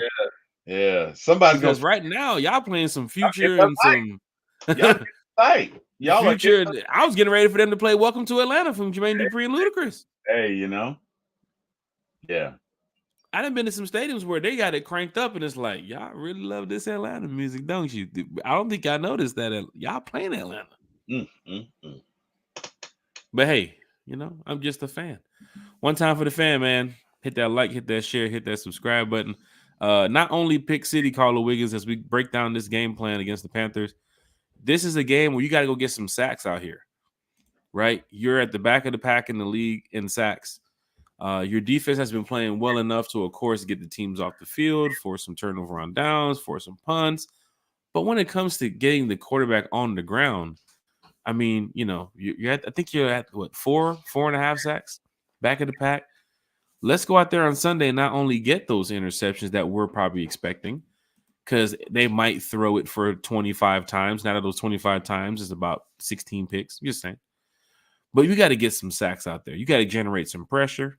Matthew Judon, you're playing a quarterback that is not looking to escape the pocket and just run up the field like Baker Mayfield or Pat Mahomes or Jalen Hurts or Justin Fields. You're actually playing a quarterback Sunday, Terry, that's going to stand in the pocket. He's going to go through his reads. He's going to turn his back shoulder, and he's going to realize, holy shit, I forgot about number 15 with the red sleeves. Oh, snap. I forgot about number 55 with the white gloves.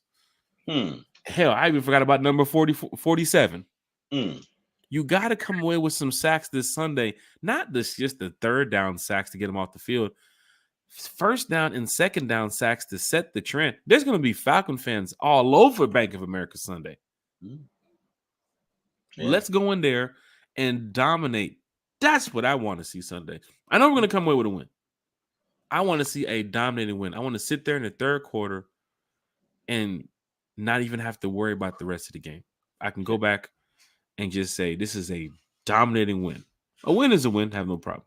But a dominating win. That's what I want to see Sunday, right? Time of possession. If Kirk's going to throw for 200, 300, 400, it's perfectly fine. I'm going to say Kirk's going to throw for 300. I'm going to say, or at least 250. Because it's Kirk, I got to say 250. Last week, Ritter, I was saying 25, right? Hey, you get over 25 yards, kid, I'm perfectly fine with it, right?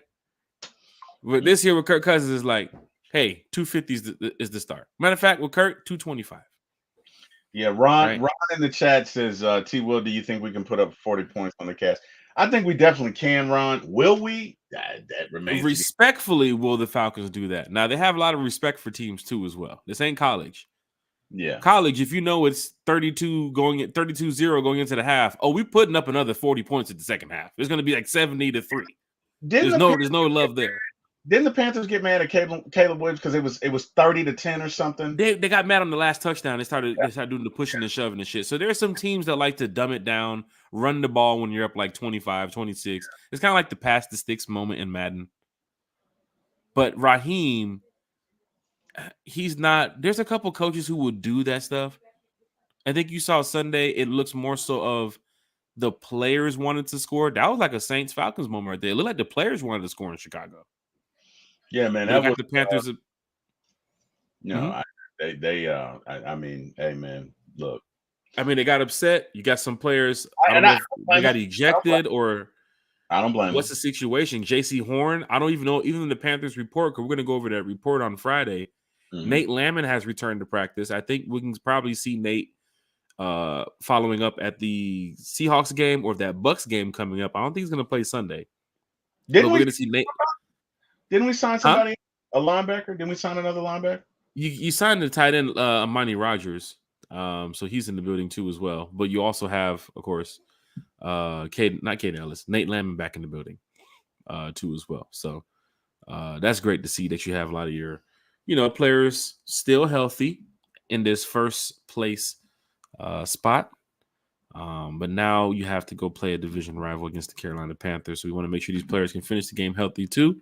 Because we have a long season ahead here. But, for that game plan, go out there, time of possession, run the ball well, control the clock, take advantage of those red zone situations, especially on offense because, Kirk's been firing on all cylinders. Drake London, Mooney, Ray, Kyle Pitts. Like I said, I think Kyle Pitts is going to have a big game Sunday. But you got to do some stat padding on Sunday, right? We need to see like 2 or more sacks from this defense, man, because you're going to have Andy Dalton there. You might even see a Bryce Young sighting, but you need to see Andy Dalton, on that ground a few times, right? Like T. Will said, Chuba Hubbard, you got to watch out for him too as well, right? Don't just expect Chuba Hubbard to just, block and, play that little flat check down type of role. When he gets the ball, he's kind of dangerous in between spaces. Right. Yeah. So let's see the defense lock down on him too as well. But this is the game where, I'm going to Carolina. I want to see Panther fans get up at the end of the second quarter and say, hey, I'm out of here. It was great talking to you guys. I'm heading home. That's what I want to see. That wants a flawless victory. I don't want a flaw. Now, if they score 3, that's cool. I want a flawless victory. Finish him. Right. I want a team to go in there and really beat the brakes off of Carolina. Because number one, I don't even like Carolina. Right. So Falcon fans, it's going to be great. But this is, oh man, first place, Terry. This feeling is something I can live with. I like this. I like this first place feeling. The shit talking at work has been kind of different. It's like, well, wait till you play. Wait till I play who? Wait till who we got to play now? You know, it's kind of like the other day. You know, I got a friend of mine. You know, she's a Bama fan, and she was at work talking hell shit because you know Vandy beat him, and she's over there. Wait till y'all play Tennessee. Wait till y'all play Tennessee. And I texted her like 2 hours later. I was like, "Do you see the score of the Arkansas-Tennessee game?" Oh, y'all gotta play Texas. It's just on to another team with you, isn't it? Right? So that's how it is right now at my job with the Falcons. It's like, hey, we're first place, 2-game winning streak. Oh, when y'all play the Cowboys, November 3rd. Oh, that's a loss. Oh, when y'all play such and such. Oh, that's a loss. Now they got to try to pick a team for us to lose to. Mm-hmm. I love seeing that because it's like, wow, you guys really hate the Falcons. You guys are just finding teams to think that they would beat us. Yeah, man. No, you know. I mean, you're probably gonna come away with a loss or two, you know, to finish the season. You never know. Look, but man, I'm just saying right now, like, it's not looking at the schedule and saying that's a win, that's a loss, that's a win, that's a loss. Now it's just like, shit, we can win a bunch of these games. Looking at this team, we can win them all. I mean, there's win them all. I fear, you know, and that's a good thing. There's no team looking at the schedule now that I go, oh man, like I don't. Even if we play the Chiefs again, I'm putting money on our boys because we've seen them once. Okay, guys, we see what you got. Let's get after. This feels good, Falcon fans. Hit that like, hit that share, hit that subscribe button. Michael's in the chat. Raheem the Dream by Deshaun Cosby. I gotta make sure it's edited when I play Raheem the Dream. He got a lot of things to say from back in old Atlanta. I don't know if a lot of people him and Kilo got a dirty mouth for what they say on record. So hey, it's going down in the major way. But yeah, we can add Raheem the Dream to it as well. Cass tease in the chat. We need sacks. And I'm guessing that she put she's getting ready to put tackles. Yes, we need sacks and tackles, interceptions too as well. Defense just has to be on point on all cylinders. Terry, before we get to these upcoming events and shout outs, how are you feeling about Sunday? We do have another show Friday morning, Breakfast with One Time for the Fan. Right? So we're going to get back Friday morning to talk with the fans too as well, 9 a.m.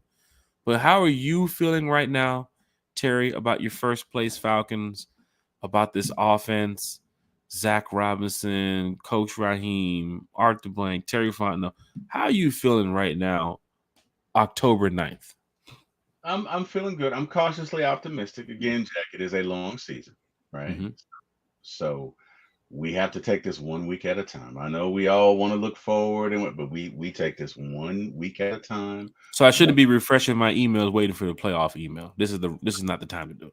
Not just yet. Okay. Right.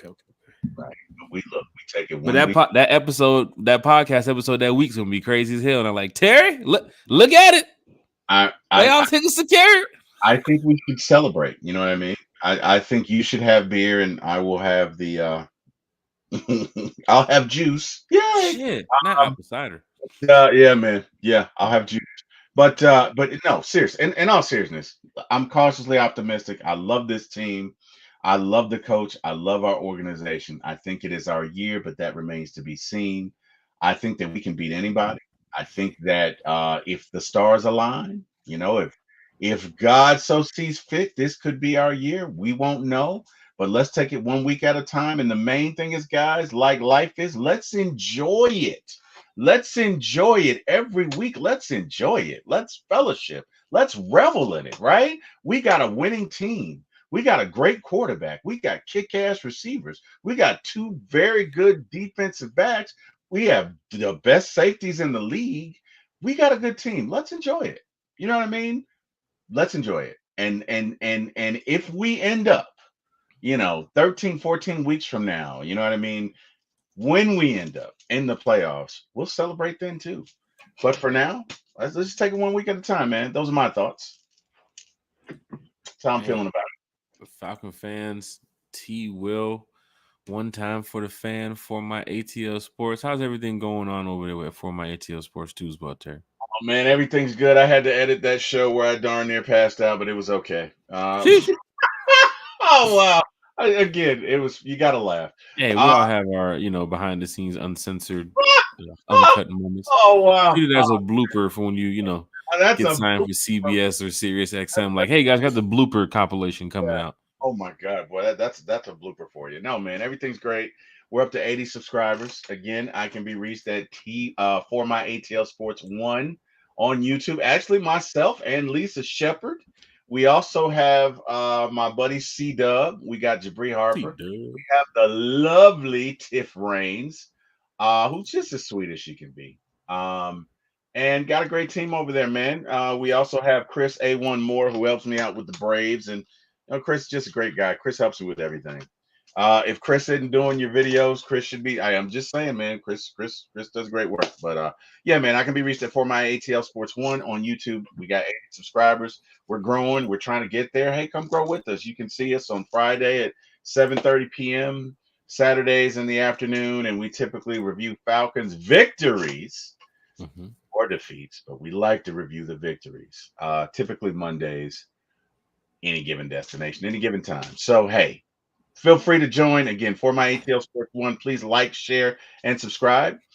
As well, please like, share, and subscribe to One Time for the Fan, where you can reach us on Sunday at 8 p.m., Wednesday at 8 p.m., like tonight, and Friday mornings at 9 a.m. Join us both. How about that? Shout outs. Let's go ahead and get that out the way, Jack. And my boy Yuri's in the chat. See y'all in Charlotte. Celebrities in the chat. Yuri, where you at right now? You're probably on a plane to Dubai. Where? Right now, or you're probably heading from Dubai. Where you at right now, Yuri? Hey, Yuri is about that life, bro. Let me tell you something. Yuri, some folks talk it. Yuri is about that life, brother. We've randomly had Yuri on the podcast, I think like 2 or 3 times, and he's never at home. He's always in a different location. He's flying in on Saturday. Yep. And he lives in Atlanta, so he's flying from somewhere to Atlanta. So he's doing, oh no, he's flying into Carolina on Saturday. That's what he's saying. He's flying in on Saturday. Okay, bro, check out his socials. That's all I got to say. Cause you some folks talk it, he walks it, he lives it. Okay. Yuri's about that life, man. Big shout out to Yuri, diehard Atlanta sports fan, man. He is outside when it comes to being a sports fan. So big shout out to Yuri. Very humble. Love him. Absolutely love him. Now we got a couple things here before we get to the shout outs, Falcon fans. We're getting ready to wrap up the show. Don't forget, we'll be back Friday morning, 9 a.m. Breakfast with One Time for the Fan. Heard Chef Matt might even stop by too as well. So love Chef that's going to be great. We can chop it up with Chef Matt. Oh, he just texted me too as well. But big shout out to Chef Matt. But you can see right here, Falcon fans, if you're heading to Carolina this weekend, the bus trip is sold out. So I can't even post the bus trip no more. There's no more seats available on the bus trip.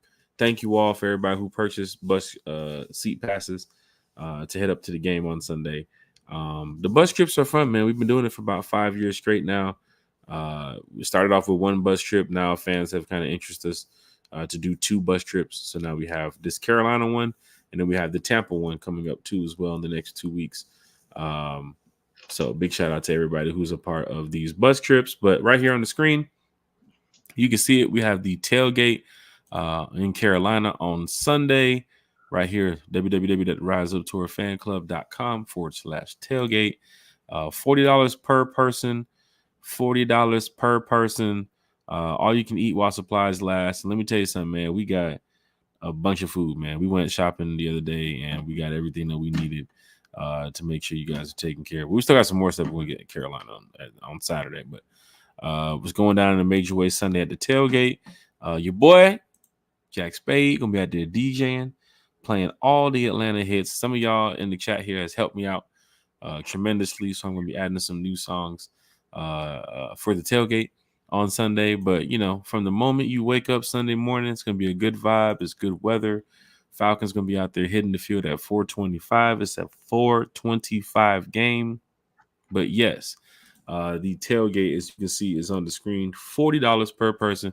And, yes, we got enough drink for you all, right? If you drink Tito's, we got Tito's. If you drink Brown, we got Brown. If you drink this, we got enough. And the folks on the bus, they got their alcohol too as well. So it's going to be a tailgate. Like I said, I think over close to 50 people or more have purchased passes for the tailgate on Sunday. So we're going to turn it up, man. Rise Up Tour Fan Club. You know what we do. You know how we do it. So big shout out to everybody that's going to be participating in that. Now, when it comes down to upcoming away games, of course, we have our train ride to New Orleans This is our second annual train ride to New Orleans. You know how the fan club does it, man. Always thinking about something first time for these fans to do. So we did the train ride last year. Fans loved it. We decided to bring it back again this year. We did the first car, Terry. Car got booked up, over 60 seats filled. So the first car is booked up. We had a waiting list of people wanting to get on another car. We decided we wasn't going to do that. And then we decided, yes, we are going to do that because the list has kept growing. And then our good friend Pastor Troy hit us up like, hey, man, he'd love to be on there too as well. So Pastor Troy is going to be on there. It's going down in a major way. Big shout out to Troy. Got to reach out to Troy and see if we can get him over here on the podcast too as well. So man, that would be great. Talk some music and sports and entertainment with Pastor Troy. But for those that's probably seen on my Instagram at the Rise of Tour fan club parties, he was with us in Philly too as well. He travels, man. He's a fan. Like, this is the cool thing about Pastor Troy. Like, growing up listening to his music, like seeing him with DSGB and the whole clique, and like, you used to be like, man, that was a guy, used to pay $500 to get in the club to go see. Mm-hmm. You know what I'm saying? Like, big money to go prime time, Central Station, whatever club he was at, birthday bash. It was like, damn, that's Pastor Troy. Mm-hmm. To know 10, 15 years later, you should be going to Falcons games with this guy, right? Young rise up in the stands with Troy, right? He is a fan, mm-hmm. right? When you're sitting there, you might even see, oh, that's Pastor Troy, the artist. Yeah, that's Pastor Troy, the fan. He's a diehard Atlanta Falcons fan, right? So it's great to see that Troy is going to be out there having a good time in New Orleans on that train ride. And there's only less than, get this, Terry, there's less than 10 seats available on that train. There's less than 10. So the first car is filled up. There's over 60 fans on that one. And the second one got less than 10 seats available. And yes, you can bring your drink. Hey, y'all better hurry up. You can bring your drink on there. You can bring your little food on there. You can bring a little speaker on there. It's a party train. You ain't finna sit down there for 9 hours, 10 hours. You finna get up and dance and party. It's a party train. A party train. Isn't that a song? You get turned up. Isn't that a song by the Gap Band? I think it is. Don't miss that train. Don't miss the party train. Yeah, that's going way. There it is. Now, when you get down to New Orleans, you're definitely going to need something to do. So put on your Falcon colors and come on out to the parade on Bourbon Street. Come on out. Man, the first to ever do it. Doesn't it feel good? Did I just say that we do things like on the first time type of base, like trendsetters? We're trendsetters. Trendsetters. We got the permit to do this, y'all. This ain't no ragtag. Just put it together. We'll see y'all tomorrow morning. Nah. The city was like, damn, I can't believe we gave it to y'all. Damn, we can't believe it. Those rivals of ours. I got a friend on Facebook who's a Saints fan. I can't wait until we do this. We're talking about the team that already beat the Saints in the Benz, Terry. Going down to the Super Dump, and now we're throwing a Falcon fan parade. Oh, I can't wait! Oh my God, it's gonna be New Orleans. Wait a minute, and organize one too as well. Cause don't try to run over there, Aints fans, and get in it, because police gonna tell you get back. Hey now, hey water, I got water. You can't. Hey get baby, water. Hey baby. They meant the colors in the formation, baby. You might want to get back. You can't get in this parade, baby. You can't get in this parade, baby. Now, when it ends, if you want to jump in, go right ahead. You got them Saints colors on, huh? You thought you was going to get it, huh? We might have to play the big country might have to make a cameo appearance in New Orleans for the performance. Big Country killed the song too as well. You thought you were going to win in the Benz, huh? The remix, the remix. I loved it. It was great. That was. But great. If you're heading to New Orleans, the parade on Bourbon, you see it right there. It's going down. We're going to have a good time in New Orleans. You already know what we do when we go out of town. We have a great time. And of course, that night after the parade, you still got time to walk around and hang out and go get your food and your drinks, because bam, we're going to party at Razoo's. The party starts at 8. None of that foolishness. Oh, wait a minute. You mean to tell me you got a parade and you're still throwing a party? Bro, come on, man. It's the Rise Up Tour fan club, bro. Holy cheese balls, man. Bro, it's the Rise Up Tour fan club. You talking about things that we do all day, every day. Bro, we plan events. Bro, I talked to Thomas the other day. We're talking about next year's schedule, bro. Like, bro, we're going here. We're going here, bro. We're going to do this, bro. We can do this. But me and Thomas can't put nothing into play until when? The schedule drops next May. Bro, Hey, we're planning this shit 6-7 months out before the schedule drops. John Marino wants to know if he can drive his Falcon truck in the parade. Can I drive my Falcon truck in the parade? Yeah. Are you driving to hold on, hold the fucking front door here. Hold on, John. John, are you driving? I will say this: we're marching down Bourbon, and we're already roped off. I believe you could be the last vehicle to follow behind us, or in the middle of that section. But John, this is some real super fan type shit, man. So I don't know how many. You never know how many fans can end up out there. We're talking about New Orleans Falcons on that Saturday. So John, Falcon that vehicle up. Let me get clearance from some officials. I love saying that shit, right? Some real big time stuff. Oh wow! Get clearance from some of the officials. Wow, Lisa took it back. What? Do you know MC Shy D? Wow, she took that back. Hold on. She said, "Bro, I was in high school." Holy shit! Hold on. Lisa. She said MC Shy D. She said MC Shy D. Look. Hold on. I got it. Matter of fact, I can't. Hold on. Lisa Shepard. Come on, Lisa Shepard. Man. Yes. Wow. You already know. Wow. Lisa went. I rock with Lisa on that one. That one is like, because I want to play songs at the tailgate where it's Atlanta. They mention Atlanta in the song. Or they mention the West Side, Bankhead. I see this episode. Okay, Spade. I want a song people that mention Atlanta, like even Lotto. We got Lotto on there too as well. Lotto reps Clayco, Riverdale all day. So when you out there at the tailgate, you hear Clayco, Riverdale, we in Carolina. When you hear Goody Mob, when you hear Outkast say, we caught the 86 Lithonia head into Decatur. I need that. You're in Carolina. I'm taking you to Atlanta. I'm bringing Atlanta with me to Carolina. That's what I'm doing. I'll tell you who I wish you could play, but you probably can't. There was a DJ for a long time, Edward J. I don't know if you ever heard of him, man, but he used to do remixes. Great DJ, man. Used to do remixes, all the songs or whatever. Local DJ to Atlanta. I don't know. This going back 20, 25, 30 years, but Edward J, man, if you get a chance, look him up, man. Dude was something special, man. Really was. I just got a text, Terry. Post a party in Vegas. Damn. All right, Thomas. No, that ain't Thomas. Oh, okay. No, we got people that's just like, yo, Robert, what you doing? You live right now? Are you live right now? Post a party in Vegas since you live right now. They know you have a show. Hey man, a party in Vegas, man. And we lit, man. We lit. It's going down. I can't even tell you what time I'm going to sleep. I'm gonna have to take a nap for that day, just that day, because we got the brunch in the morning. Damn. And I post that information about the brunch on Friday. Right now, the tickets are going crazy for the brunch too as well. So, hey, let me tell you something. It's going down.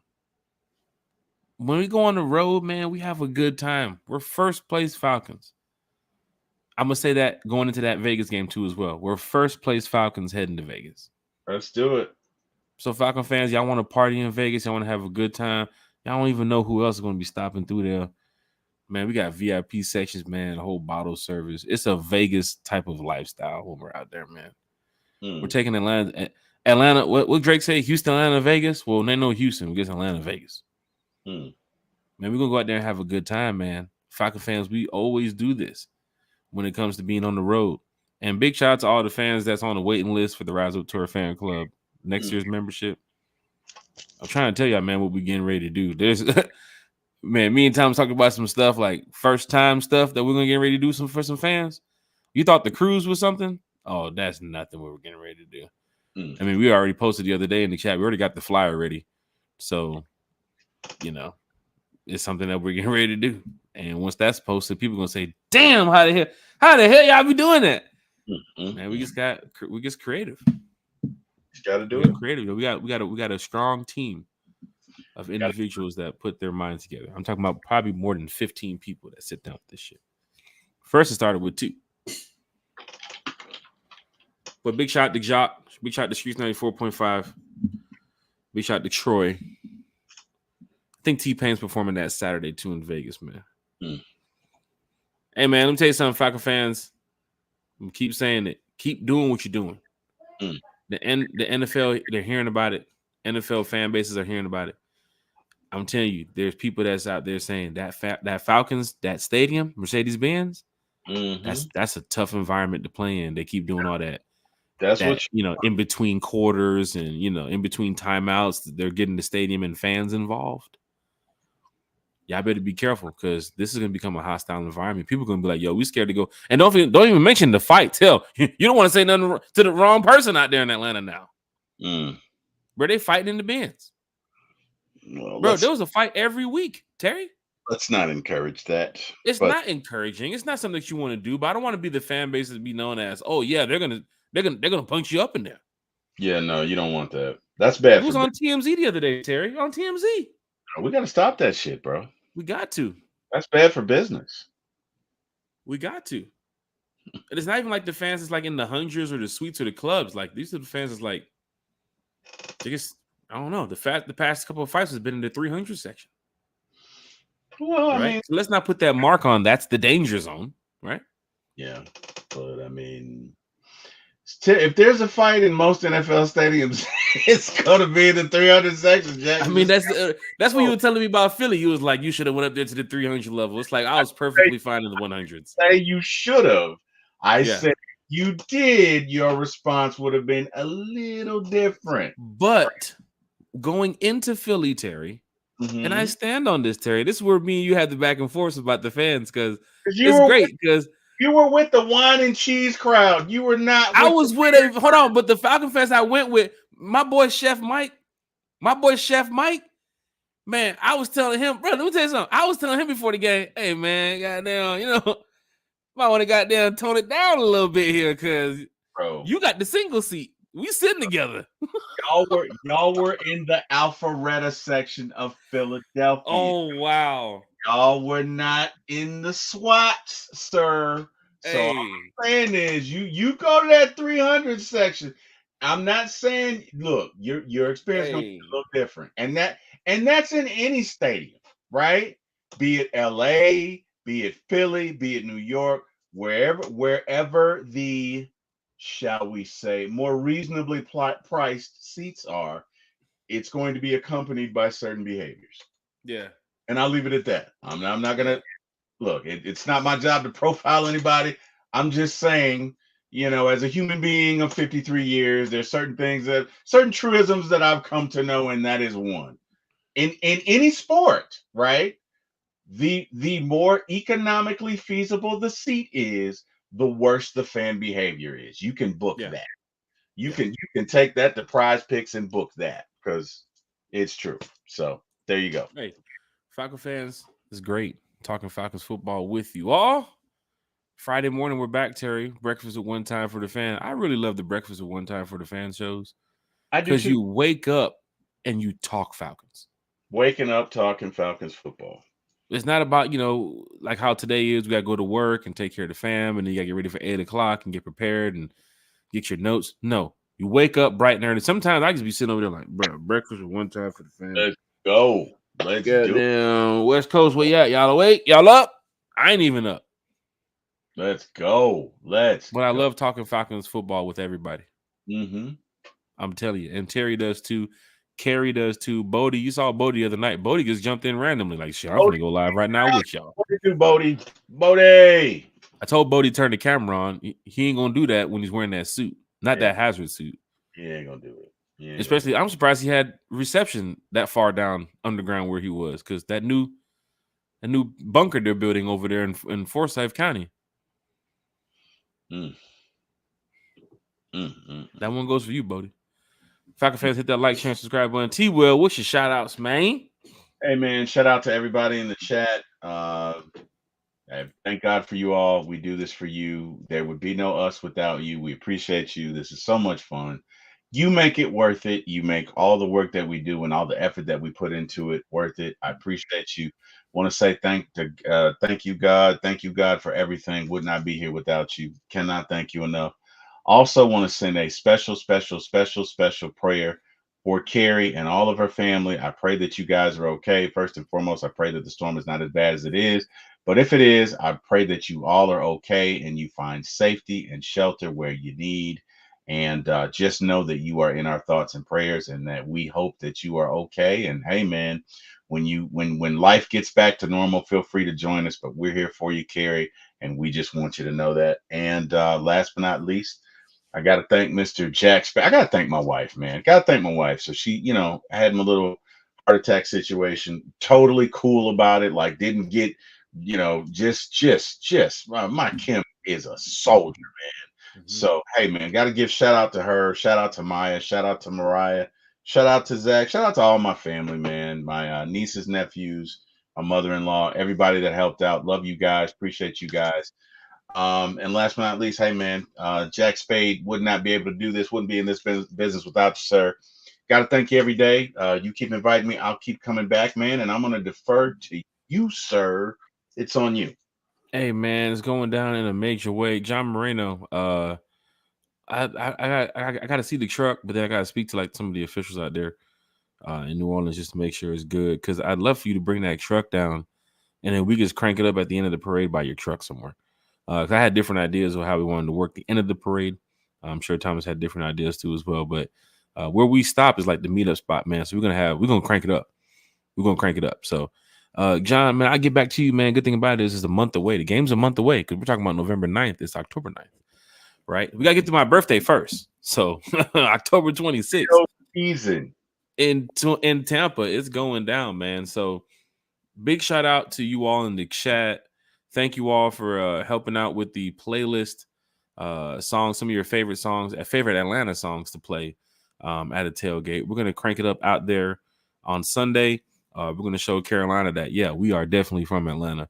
And that's what I like to do, man. Show up playing Atlanta music. You got the Falcon fans, got the vibes, good food, good drink, and a good football team. So big shout out to Atlanta Falcons because win or lose, we're still doing this. With the Rise Up Tour fan club. So fans have asked us, hey, you guys go to every away game? Like, we go to every away game. We don't care what the record is, right? Before the season starts in May, we go book all of our trips, right? And then we start planning our stuff. We don't play around with, the team's going to be 1-3 or 2-4. I don't care, right? I went into that Philly game, 0-1, right? In a hostile environment at the Philly just came back from Brazil after beating up the Packers. Monday Night Football all day for Philly fans to drinking. Fans telling me that's your first time in Philly. Be careful to come out of there with handshakes, hugs, and high fives and numbers of fans to contact when I come back to Philly next time. Totally different. I think the hostile environment is Bank of America Stadium Sunday. They're fucking 1-4. You gotta watch the jokes. I was gonna come out there with a Josh Norman picture on a poster. It's gonna say until you guys pay some homage to this guy. You guys look after him. Your team was gonna be cursed. I was gonna do it was gonna be a picture of Josh Norman. And it's gonna be the Oprah Winfrey from what's that movie? Harpo. What's that movie? Color Purple. Color Purple. No, it's got to be Sealy. Till you do right. Sealy. Everything you do on fail. There's gonna be a picture of Josh Norman. It's gonna turn around and show Panther fans. You told Harpo to beat me. She ain't nothing but a big old heifer. Falcon fans. Hey, let's go. Time to go. He wrapped that shit up, boy. He knew. Hey, let me tell you something. I mean, honestly, you're talking about hostile environments too. That Raiders game is gonna be tough for fans heading out there. You better be careful. We say the Raiders fans. They're like they get into it. They get nasty. I'm sorry, but they're a different breed of fans. As Jackson say, they get active. They get active. Man of the people, reporter about town and barbershops everywhere. They get active. They get active.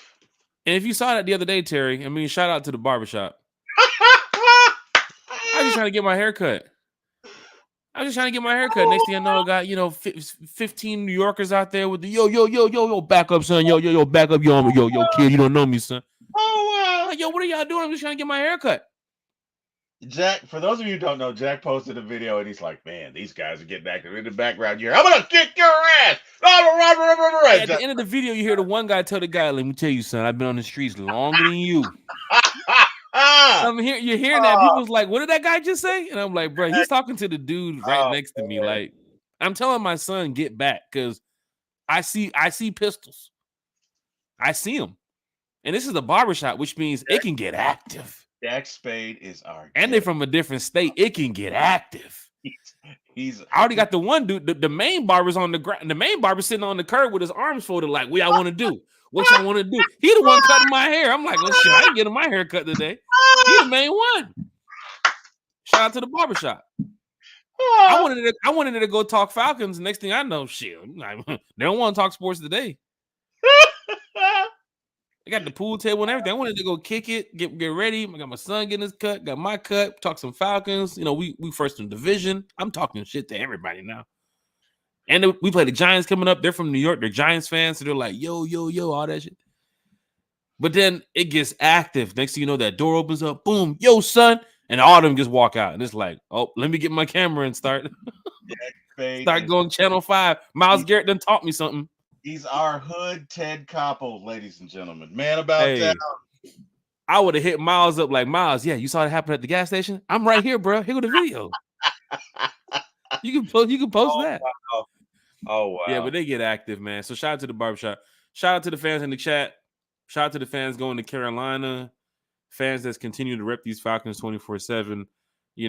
We deserve these wins, right? We deserve to be in first place, right? We've had some years of what the hell is going on, right? But I think this year we can get over that. And for the fans that's been, rocking with the Falcons since day one and will continue rocking with the Falcons, it's a big shout out to you. Shout out to my fam and friends. Breakfast with One Time for the Fan is back Friday morning, 9 a.m. So we'll talk some Falcons football. Probably have a special guest or two stop by and talk some Falcons with us. But yeah, it's going down in a major way. T-Will, I thank you again, sir. Man, get some rest. Relax, enjoy the week, man. Weekend going into it. I know you can't go to Carolina, but we're taking Atlanta to Carolina for you. We're going to come back with the win, right? So, Falcon fans, I will see you all Friday morning. Big shout out to Kerry. Big shout out to Bodie. One time for the fan, y'all.